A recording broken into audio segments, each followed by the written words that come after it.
All right, so what I'd like to do is introduce Secretary Geurts to the stage. Navy Assistant Secretary James Geurts is the Assistant Secretary for Navy for Research, Development, and Acquisition. He oversees an annual budget of $100 billion to equip and support America's sailors and Marines.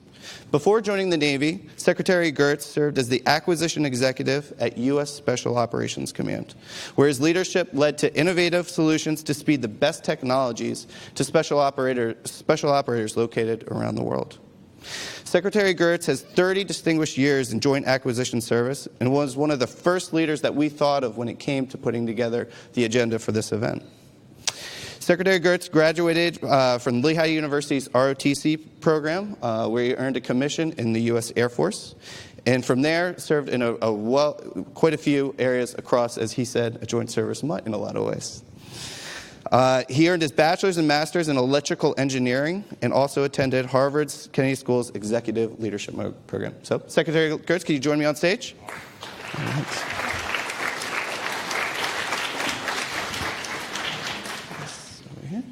All right. So I'm going to start from the beginning. I mentioned your electrical engineering background, and I thought it was interesting because from a lot of the backgrounds that we hear about from acquisition leaders don't typically have that technical background. Can you talk to me a little bit about how that might have helped you, throughout your years of service? Yeah, I think it's interesting. Back in I was kind of born out of the late Reagan era.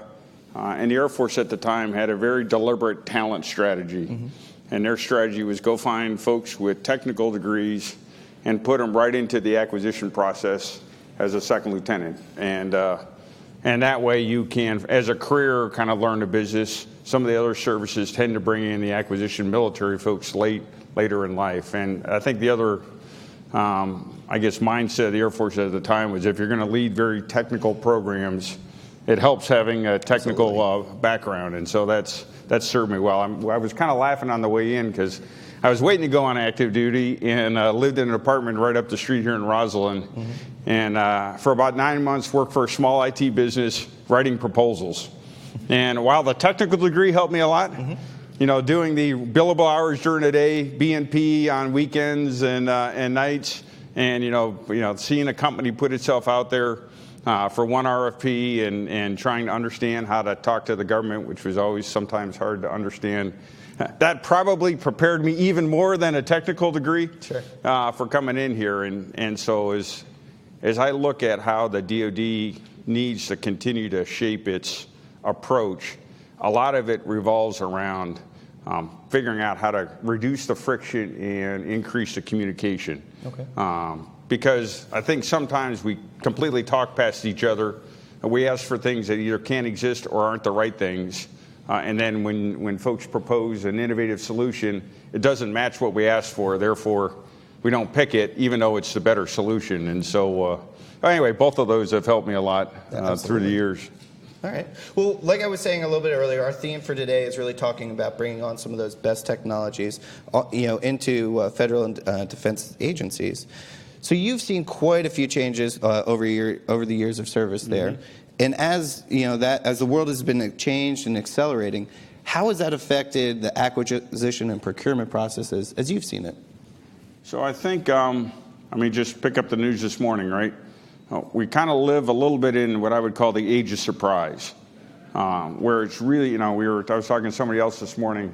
I try and write a 30-year shipbuilding plan. You try and write a 10-year business plan. And by the time you've started it and ended it, the world has changed 17 times in between. And so I think two kind of things as I look across the Department of Navy, right? This massive $110 billion a year, 260,000 contracts, everything from submarines to satellites, pretty broad enterprise. Two things are important, I think, to be successful as we move forward. And that's kind of the concepts of speed and simultaneity. Right, so speed meaning what's your iteration speed? If we're going to be competitive as a nation, if I'm going to help secure the nation's security, pace has got to be an element of it. I tend to like velocity, right, speed in the right direction. The government is also known for quickly sometimes moving in the wrong direction fast, because we don't talk to folks and don't kind of gather, ideas in a forum like this. So speed is really critical. And then I think the other issue is we don't talk a lot about is simultaneity. How to be able to do a very diverse set of things well at the same time. And so you can rig an organization maybe like SOCOM that's really good at going fast, and maybe an organization like the Navy where you're doing nuclear-powered plants and maybe you don't want to go quite so fast. Being able to be good at doing both is really tricky. I mean, look at what the Navy's doing. Just read the headlines from yesterday. We're in the South China Sea. We just finished exercises in the Baltics. We're rescuing folks from a mining incident in Iran. And so that whole dynamic of being able to do all of those things at the same time with speed is really, I think, an interesting opportunity. Because to do it, you can't just, to compete at that level, we can't just do what we've always done faster. Okay. Well, you just mentioned, some going from SOCOM, Special Operations Command, and now working with the Navy. What was that transition like, especially when it came to, the speed of acquisition? Did you have, were there more opportunities? SOCOM might have that expectation there to move quicker than maybe, a larger service like the Navy. Part of the reason I, quite frankly, took this job was to break down the notion you have to have a special in your name to go fast. There's a little bit of the notion that, you have to carve out a little thing and call it whatever its buzzword is, skunk works or special this, or I really think it is possible for large organizations to both work with speed and with depth. That's really hard to do if you only have one process and you only have one set of performers. And so I think, one of my lessons out of SOCOM, which was counterintuitive when I first got there, was I kind of thought SOCOM be very niche-y, and you had to be a SOCOM person all your life, and you had to be a SOCOM contractor all your life, and that was the only way you could get in there. And it was actually one of the more inclusive communities in terms of always looking for the best idea and rapidly getting it in the field. Some good lessons learned there. The other piece it's kind of obvious, but we forget, is kind of closing the distance between end user, developer, right, and buyer, which you say, yeah, no doubt, that's, DevOps or whatever. We forget that sometimes in government, and then we create buying organizations, and then they're separate from the customer organization. And even the customer organization, you have a headquarters or a fleet or a major command, and they're separate from the person on the flight line or on the deck. And so, this notion of closing distance, right, and opening up aperture is really important. The other piece, which, I really kind of, first thing I did to bring the Navy was massively decentralize your organization. Okay. So at SOCOM, this idea of decentralized execution with accountability is sometimes foreign to really large organizations where we create stacked up bureaucracies, and then we think if we just add more layers, that will add to a better decision. And so one of the first things when I came in was everywhere we can decentralize, because then I can hold somebody accountable, and it turns out that helps get better ideas out there quicker. And so I think all those are applicable not just to a Navy, it could be applicable to other government agencies. Quite frankly, it needs to be applicable in business, because a lot of the large businesses suffer from the same, it sometimes cracks me up when I hear a big industry partner say, hey, we want to go fast, and why aren't you going faster? Okay, here's my RFP. Okay, well, we got to clear that, $5 million bid through headquarters. That'll take us 3 months, right? And, we all laugh, but we've all been there. Right, and so it takes both sides working together in a transparent and trusted environment. That's what we're trying to create in the Department of the Navy. It's not a process or a specific tool, or one specific tool won't solve this. Right, it's kind of be a mindset driven through trust, credibility, and transparency that will really allow us all to kind of go at what I call rigging for speed. Well, that was going to be my next question. You've mentioned rig for speed a couple times, and could you talk a little bit about what that really means to you and how that's going to be applied to the Navy going forward? Yeah. So again, I think of, effort almost in calorie burn, and are we burning our calories on things that make a difference? And bureaucracies can kind of be like boats in the water, if I want to use a maritime analogy, right? You never know where a barnacle comes from. You don't know where they're born. They have no natural enemies. You don't feel each individual one attached to your boat, but after about 5 years, you're going about half the speed and you don't know why. Mm-hmm. And the only way to go after that's a deliberate and violent action, right? So part of what we're trying to do in the Department of Navy is, I'll say, scrape off the barnacles on both sides of the relationship. Mm-hmm. And a lot of that comes down to, I've kind of called it the 4 Ds for me. Decentralize the organization, right? Put decision-making at the lowest capable level. And I'll underline capable, because you can decentralize if you haven't trained a workforce or don't have the right industry partners. That can create some chaos. A second piece is differentiate the work. So how I go about building a nuclear submarine that's got to last for 50 years and protect people and all that needs to be fundamentally different than how I am developing the acoustic algorithms that are sitting on that submarine. And so, a submarine we're going to build once lasts for 50 years. Right now, we want to change, and we are changing the software out every 18 months and all the compute out every 36 months. But you've got to differentiate that work. If I want to do DevOps software app development, that shouldn't look like how I build a nuclear aircraft carrier. Bureaucracies on both sides, you're just a version of us to some degree if we're not careful. Just try and pick the lowest common denominator and have one process that does everything. And then if you're not careful, you kind of get a Sawzall that does everything mediocre-wise. So really coming up with a bunch of different approaches and tools.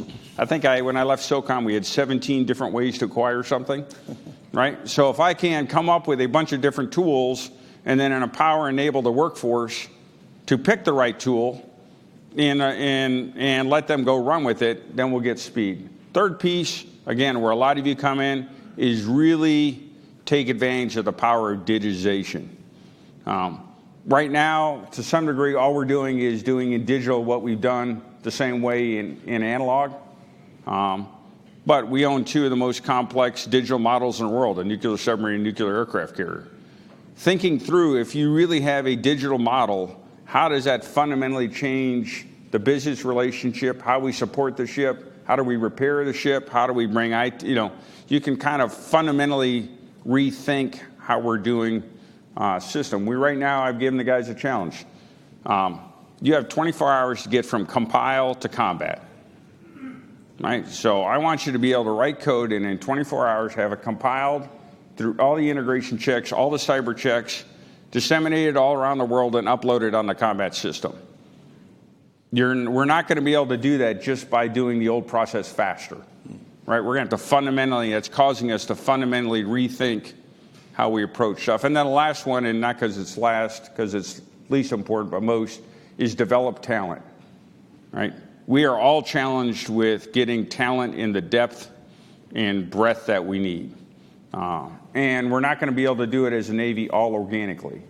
So then how do we create a much more fluid talent mechanism where it's okay for you to come in government for 2 years and learn and then bounce back out, or vice versa, where we can create programs to leverage each other and break down some of the barriers. The revolving door, to my mind, ought to be much faster.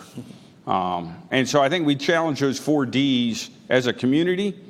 We'll position ourselves to win. Most folks don't know, right? 90% of the world's commerce travels over the seas. 95% of the world's internet and communications travels under the seas. Again, just pick up the news for the last 2 weeks.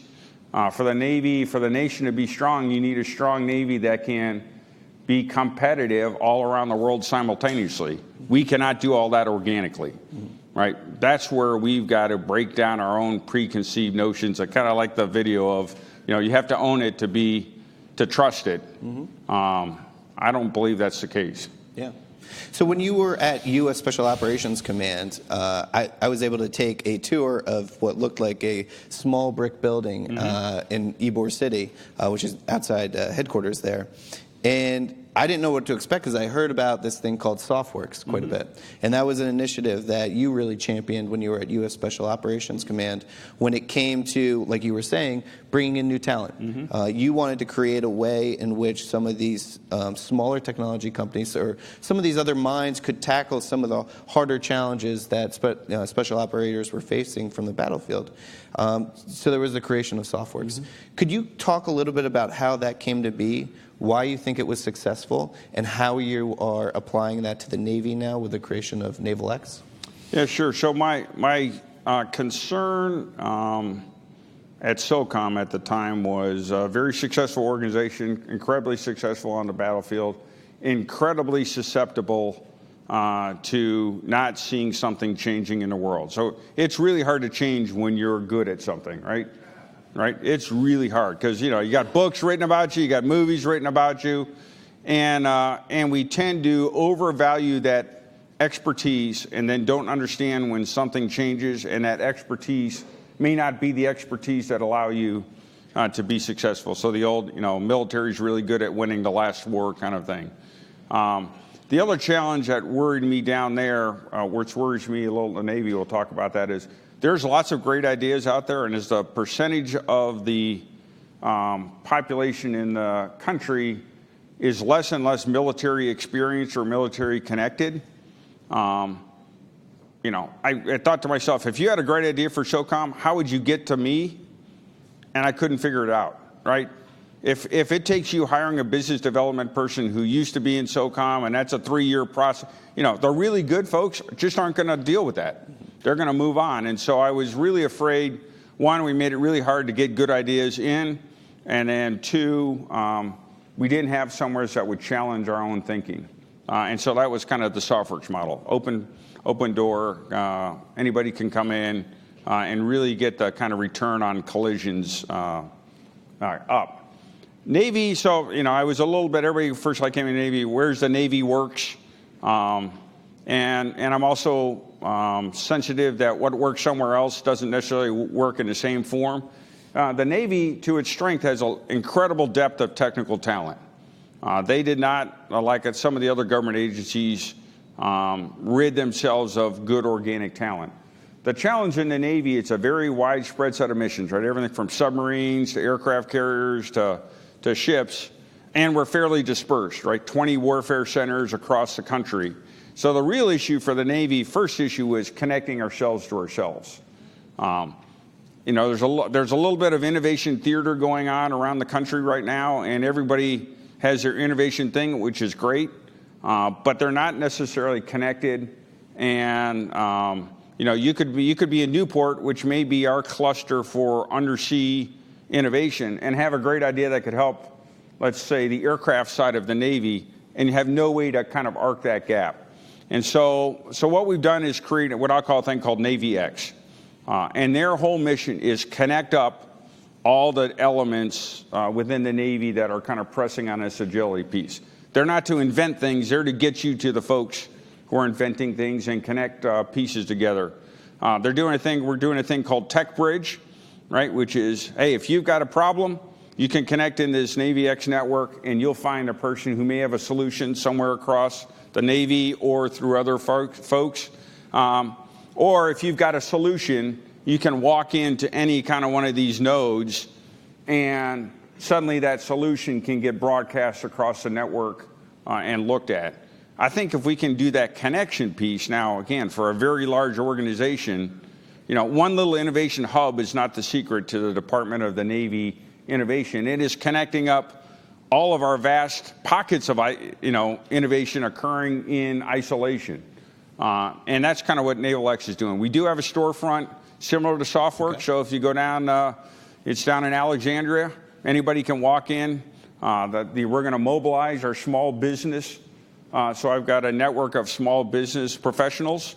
So if you don't know how to do business with the Navy or you're not sure how to do business with the Navy, they're going to be kind of in these nodes. Again, you don't have to get a Pentagon pass and figure out who to hire, who knows somebody to get into an office.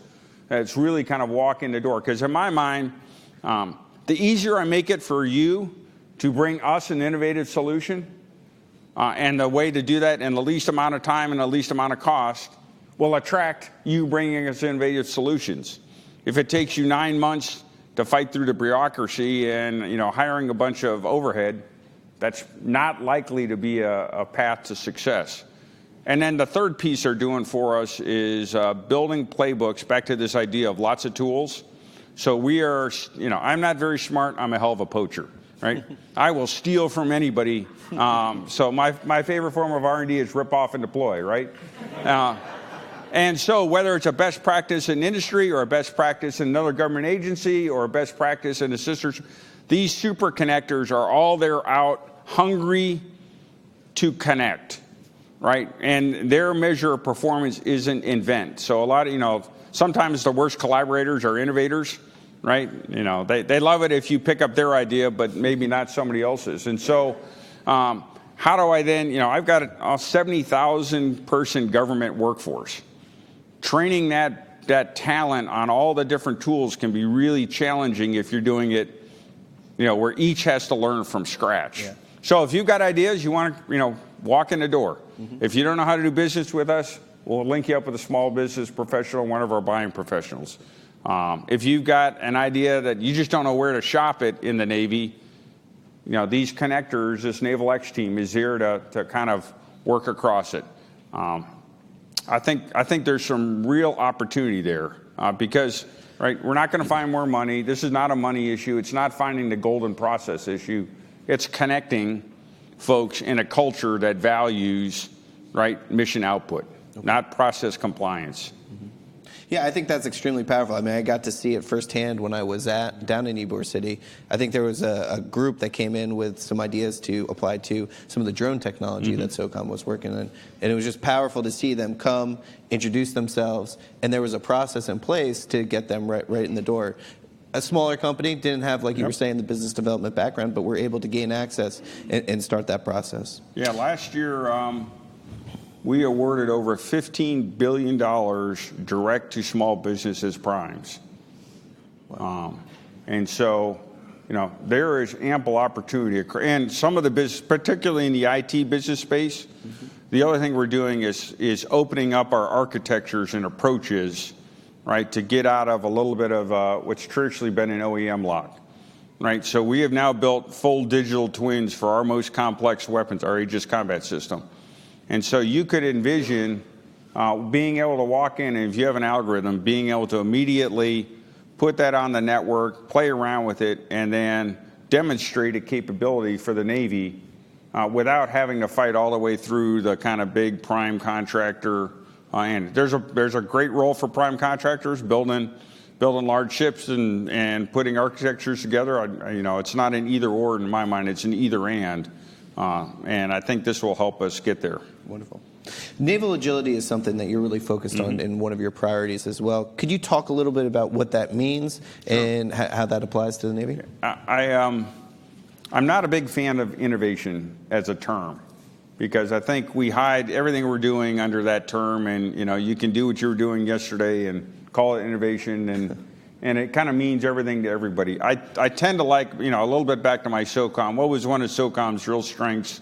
What was the strength of the Navy in previous lives? It's agility, pivot speed, right? If you just, again, turn on the news. Okay, I have a new problem this morning that happened at 2 this morning, didn't know about it. How am I going to go after that problem? And so creating both a mindset, a business, and a technical architecture that values our ability to pivot, right? Underpinned by talent, not just government talent in the entire industrial base is really important to us. If I look back at any time where we've been able to be very competitive on the global scale, it's because we can pivot faster than our adversary. Now that our technology gap isn't what it used to be, that becomes even more and more important. And you're not going to have strong pivot speed if it takes 3 years to get something on contract. You're not going to have strong pivot speed if you've got closed architectures where we can't quickly snap things in. We're not going to have pivot speed, right, when ships are sitting at the dock because we haven't figured out the right repair business process or use the latest in preventative maintenance driven by AI or whatever the things are. And so, if you want to do business with us, the two things, back to the speed and simultaneity, right? It's going to be what's our iteration speed and what's our ability to pivot, because none of us will predict what's going to happen well in the next 10 years. Mm-hmm. We may have some ideas, we may have it broad, but we're not going to know. And if we rely on perfect prediction, we are not going to be competitive as a nation.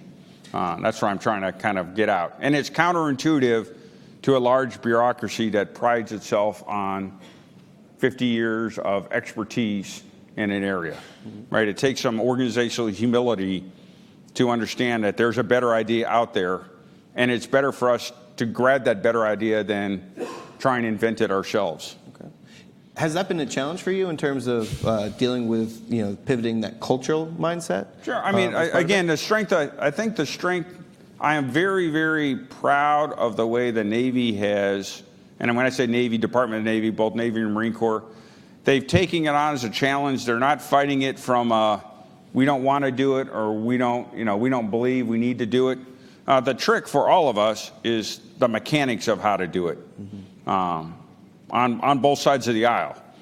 Because I can write a very flexible acquisition strategy that may not work for you as a business strategy if you're in industry. So it's a big Navy, we're not going to turn on a dime. And I kind of go back to this, and we've got to be good at lots of different things. So DevOps is great, and a DevOps mindset is great, maybe not for my nuclear reactor, right? And that's good, and we should celebrate that differentiated piece. I think there's a trust element on both sides, right? You've got to trust our system. We've got to trust your ability to deliver.